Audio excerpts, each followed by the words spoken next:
مشاركتك اليوم فاش تتمثل؟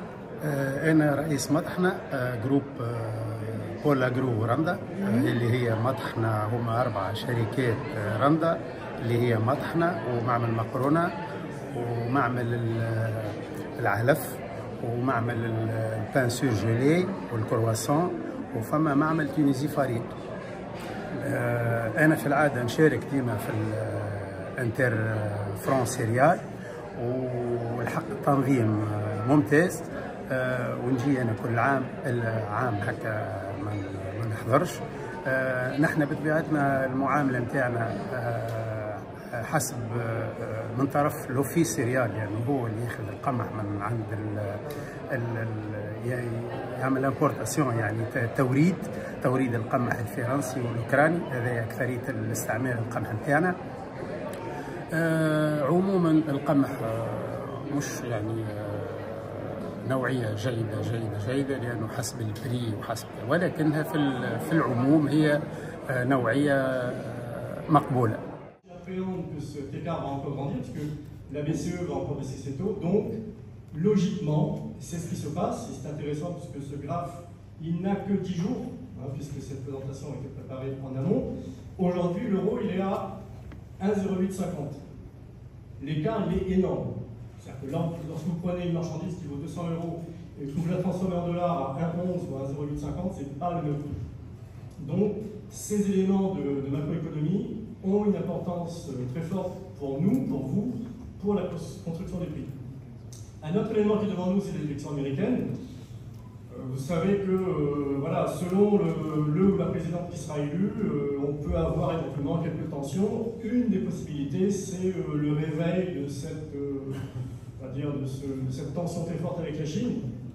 Souvenez-vous que lorsque M. Trump a été élu pour la première fois, il a engagé le trade war, donc un bras de fer très fort avec la Chine, ce qui a amené, ça a été évoqué précédemment, je ne le rappelle pas, mais malheureusement c'est quelque chose qui a aussi un impact très fort, qui peut éventuellement impacter le tempo des 100 000 tonnes de blé, au cas où il se passe quelque chose qui dépasse le conflit actuel, le Moyen-Orient, et pour se prémunir de problématiques d'approvisionnement. Donc vous voyez que tous ces éléments ont des impacts sur les prix, mais aussi sur la façon dont le marché...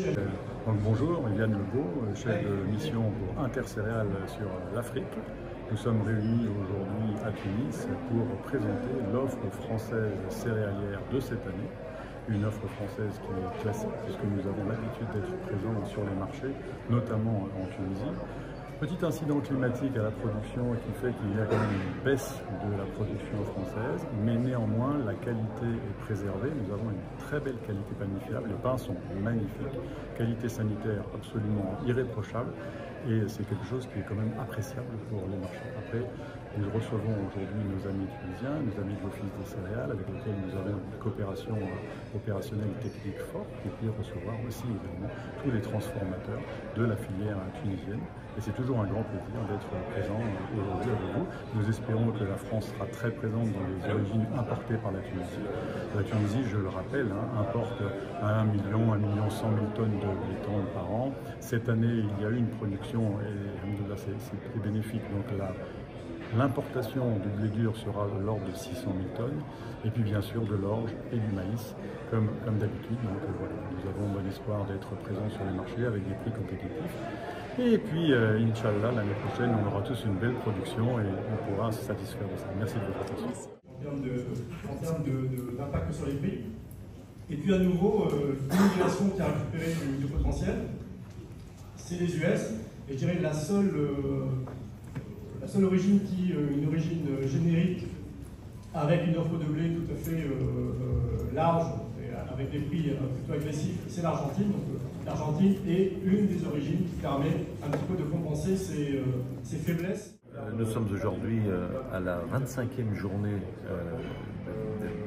des filières franco-tunisiennes des céréales, et nous venons avec plaisir présenter finalement les résultats de la campagne 2024, de la moisson 2024 en France, pour indiquer à nos partenaires quelles sont les disponibilités, notamment en blé tendre ou autres céréales, pour le marché international et aussi pour les acheteurs tunisiens.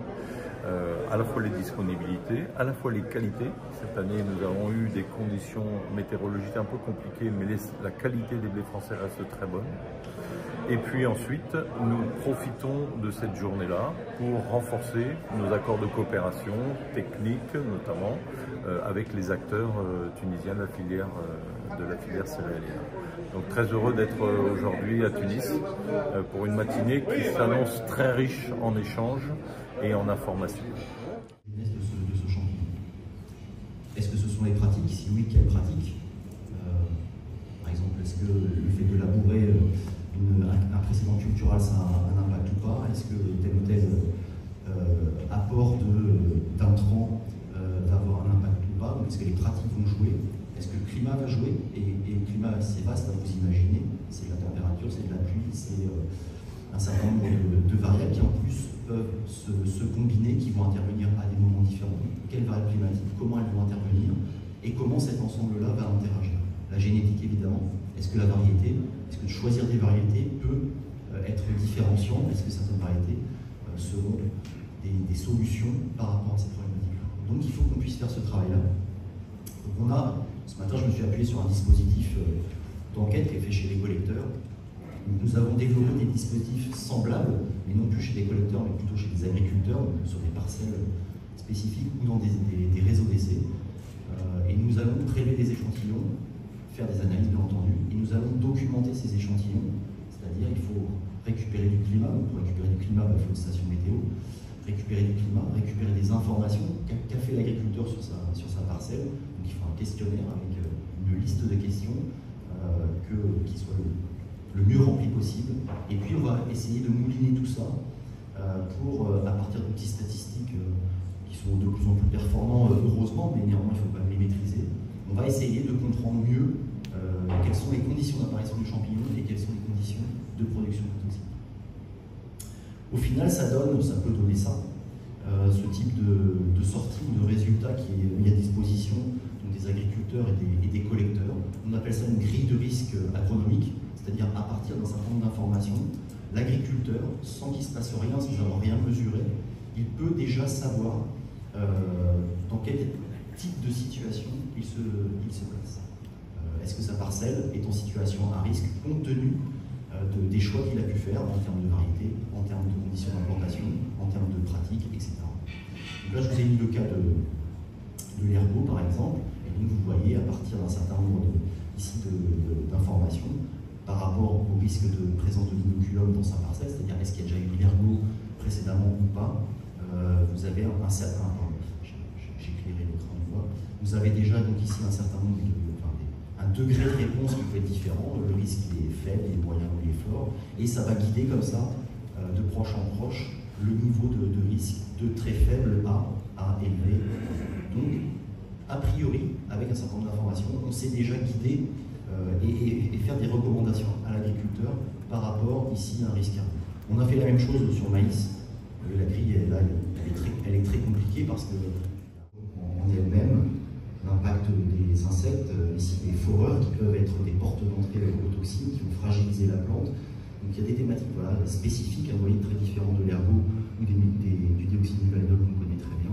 Et puis des caractéristiques liées au climat qui vont être là aussi plus ou moins différenciantes, qui vont intervenir à différents stades de développement de la plante.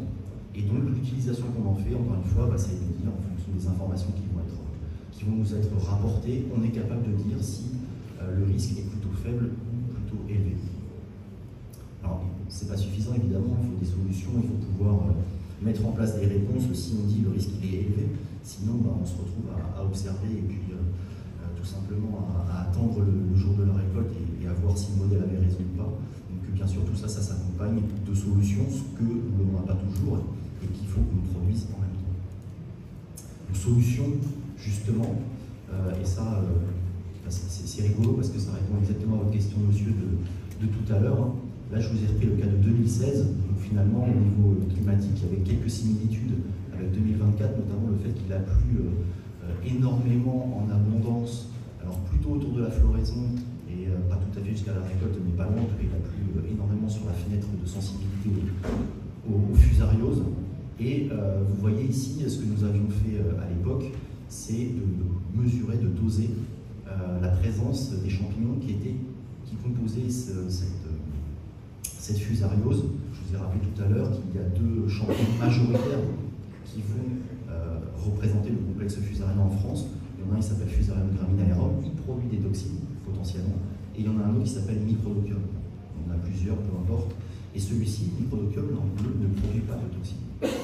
Et donc c'est extrêmement important de savoir finalement sur un épi quelle espèce est en présence.